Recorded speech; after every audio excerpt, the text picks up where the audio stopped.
வணக்கம். இது கேப்ப மாவு புட்டு பார்த்துக்கோங்க. நல்லா கொப்பரையில் வச்சு மாவை வேக வச்சு வச்சுருக்கேன்.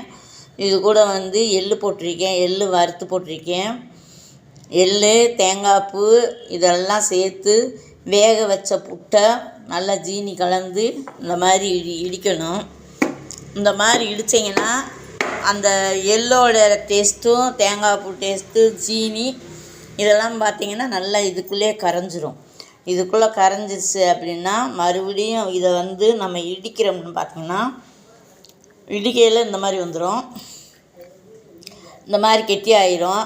இப்படி கெட்டியாக வேணாலும் பிடிச்சி சாப்பிட்லாம். இல்லை நம்மளுக்கு இந்த மாதிரி உதிரியாக வேணும் அப்படின்னு சொன்னால் இந்த மாதிரி ஊற்றி விட்டுக்கலாம். இந்த மாதிரி ஊற்றி விட்டு கொஞ்சோண்டு நல்லெண்ணெய், இது எள்ளு போட்டிருக்கிறதுனால எண்ணெய் தேவையில்லை, ஆனால் நல்லெண்ணெய் கொஞ்சம் ஊற்றி பெனந்து சாப்பிட்டு பாருங்கள். நெஞ்சு வலி, சளி இதெல்லாம் கீழே இறங்கிடும். நல்ல உணவு இது, நம்ம நாட்டு உணவு இது. கேப்ப மாவு, எள்ளு, முதல்ல கேப்ப மாவை நல்லா வேக வச்சு எடுத்துக்கிறணும். புட்டை வச்சுக்கிறணும்.